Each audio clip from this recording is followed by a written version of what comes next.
Hello everyone. This is a video response to both TheBeeOBee and Theestranger. I'm going to post links in the sidebar so you can watch their videos. I kind of wish I could post this video as a response to two videos at once, but unfortunately YouTube won't let me.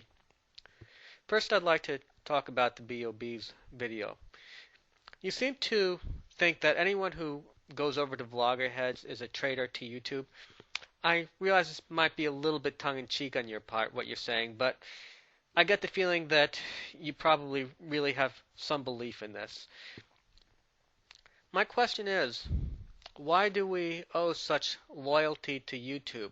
I can understand some criticism toward Vloggerheads. People are saying that, oh, the butthurt people are going over there, people who can't take criticism.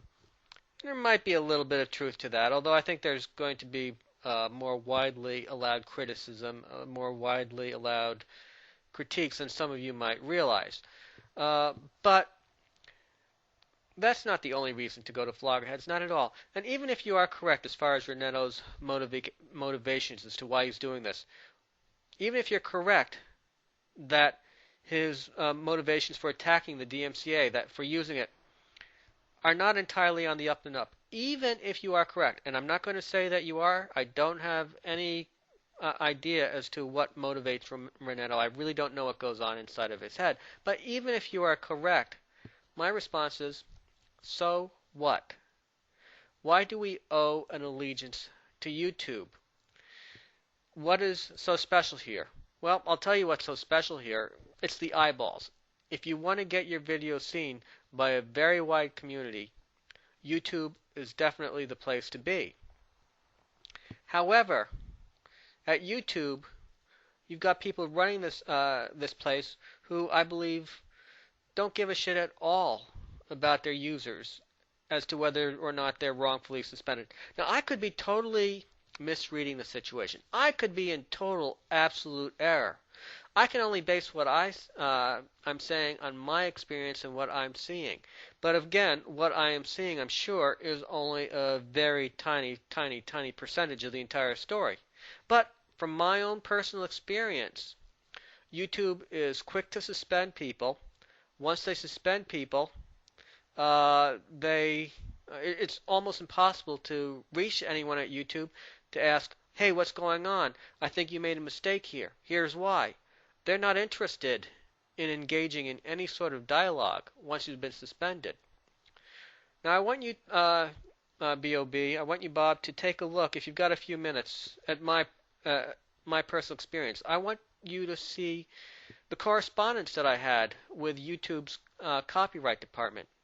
Let me back up and say that I was suspended for about a 4-month period because a user, I'll just call him Perjury Boy, has filed 3 DMCAs against me. One DMCA, you could argue that he had some legitimate right to file.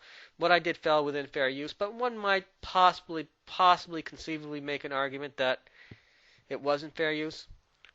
The second video, I just used snapshots of various private messages sent to me to show that Perjury Boy was behind a number of sock puppets.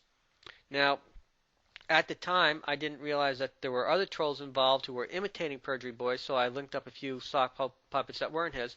But by and large, I got the story pretty damn accurate. I tied together about 4 or 5 sock puppets to him. He didn't like this, and eventually sent him a DMCA. Finally, I had hosted a video by Firefly515 on my channel. I did so at his request. In that video, if you looked at that video, all you had to do was look and watch about 3 minutes into the video, and he was begging, not asking, he was begging everybody to upload his video to their channels. He wanted people to get his message out as widely as possible that YouTube shouldn't have suspended him, that YouTube should give him another chance. Well, I posted his video at his request. He was begging everybody to repost it. Well, Perjury Boy decided to send in a false DMCA to YouTube about this. He had no copyright interest in it whatsoever. There is absolutely no way in hell that he didn't realize that he was breaking the law when he sent in the DMCA. There was no way in hell that he could have legitimately thought that he had a copyright interest in this particular video. Oh, one other thing that I forgot to mention, and I know a lot of people get death threats, and probably there's nothing to them, but previously Perjury Boy had made a veiled death threat against me. So he knew when he was filing this DMCA, or he probably knew, I'm sure he had to have known, that he would put me in kind of a sticky situation. If I wanted to file a counter notice to the DMCA, I would have to drop my own docs. The DMCA would require YouTube to send the counter notice with my signature and my docs to Perjury Boy, and he would get them. The same guy who had threatened me. Chances are his threats he didn't intend to carry out. But why do I need the aggravation? Who needs to put up with that crap? Why should I have to put up with that crap? So either I could do that, or I could just not file a counter notice, in which case I would remain suspended. Or I could perjure myself and lie about who I am. I could file false docs on my counter notice. So I was faced with one of three situations. I wrote to YouTube. I wrote to their copyright department and explained the situation. And I'm going to post a link to their correspondence. It would take me about 10 minutes of droning on and on and on. You can read it yourself. But basically, they said absolutely nothing. It was like talking to a robot. They did not respond at all. They didn't even say, sorry to hear that you're in such a bad situation, but there's nothing we can do about it. Not even that. Not even that. Eventually, after 4 months, they restored my account. I'm not really sure the details why, what happened to make them change their mind. It should only have taken them 3 minutes to investigate and look at the video that I asked them to look at, and they would have known that I was suspended wrongfully. They would have known that I had permission to post that video. They would have known that I was not violating copyright in any way whatsoever. 3 minutes. That's all it would have taken. And yet, they did nothing. And they didn't even say sorry about that. Well, eventually, after 4 months, for whatever reason, and I'm going to suspect it's because I put up a website talking about my YouTube experience, and maybe they figured that by keeping me suspended it looked bad, but I have absolutely no idea. I'm probably off the wall, my guess, but that's my guess. For whatever reason, after 4 months, they did restore my account, a task that should have taken no more than 1 day. And they didn't even send me an email telling me, hey, Masked Analyst, we're sorry about your account being suspended, but it's back. Of course, I wouldn't necessarily expect them to apologize, but they didn't send me an email saying your account's been restored. Actually, it was another user who got in touch with me and said, hey, Masked Analyst, I noticed your account's back. I mean, eventually I might have realized it anyway if someone hadn't contacted me, but someone else did, and that's how I found out about it. I have to say, I'm getting to be an old man. I'm over 50 years old. In my entire lifetime, I can't remember any company that I've seen that has worse customer or patron relationships in my life. I've never. Now, granted, we don't pay to use YouTube, so I can understand this to some extent.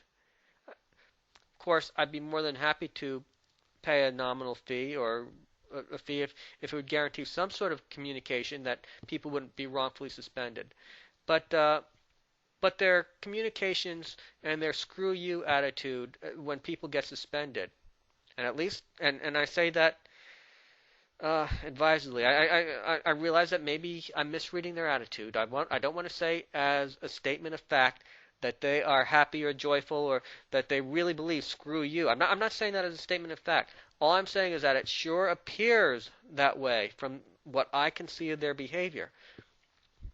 That's something I don't expect from Vloggerheads. At Vloggerheads, if you act up, if you do something that violates the terms of service, if you behave in a really bad way, you're going to be notified by the administrator as to why you're being kicked out.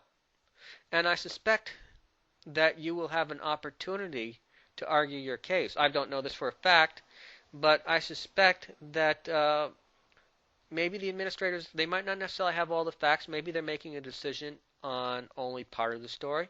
But I strongly suspect that you will have a chance to have your case heard. I know that interacting with YouTube is like interacting with a brick wall.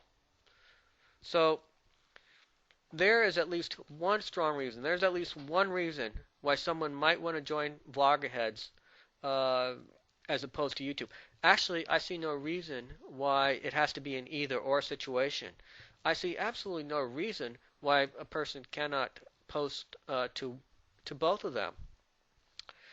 Just as I see no reason, just because I like hot dogs, or that doesn't mean I have to give up hamburgers all my life. I like hamburgers just as much.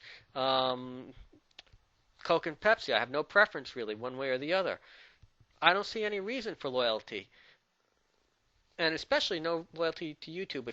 If YouTube is not loyal to us, why should be loyal to YouTube? Now, I said I was going to talk about the Strangers video, and most of my comments still hold there, except the Stranger takes a more subtle approach in that he recognizes that there are going to be some people who go to Vloggerheads just because they're upset with the way that YouTube runs things. But he says we should stay at YouTube and fight on. We should use our channels to fight on. To which I say, amen. Unfortunately, we don't know whether our channel is going to be there tomorrow. We don't know when YouTube might decide to suspend our channels. We might not even know if our channels are suspended, why they were suspended. So, while I can agree with the strangers approach, I think it needs to take a little more recognition that any of us can lose our channels at any time without necessarily any notice, and it doesn't hurt to have another base of operations if one wants to try to inform people about DMCA issues and that sort of thing. So that's my take on things. Thanks for sticking around so long to watch all this. This has been the Masked Analyst, under and in. Oh, there's one more point I forgot to make for the BOB. You state that Reneto's dishonest in the way he's latched onto the DMCA, that he's just using this to boost his popularity. And again, I say, so what? The DMCA is so easily abused. It is so subject to misuse, and it has been used as a tool for censorship, and it will be used as a tool for censorship, that who cares what the underlying motivation for his talking about it. The fact of the matter is, he is someone highly visible who is bringing this to the attention of the YouTube community. We need more people who bring this to the attention of the YouTube community. We need people to bring this to the attention of the government. We need more people to be talking about this. This is something that strikes at the very fundamental heart of our First Amendment freedoms.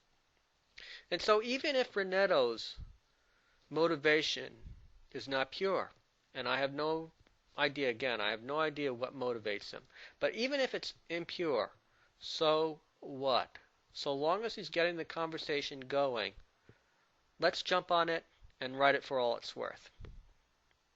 This is the Masked Analyst again, under and in.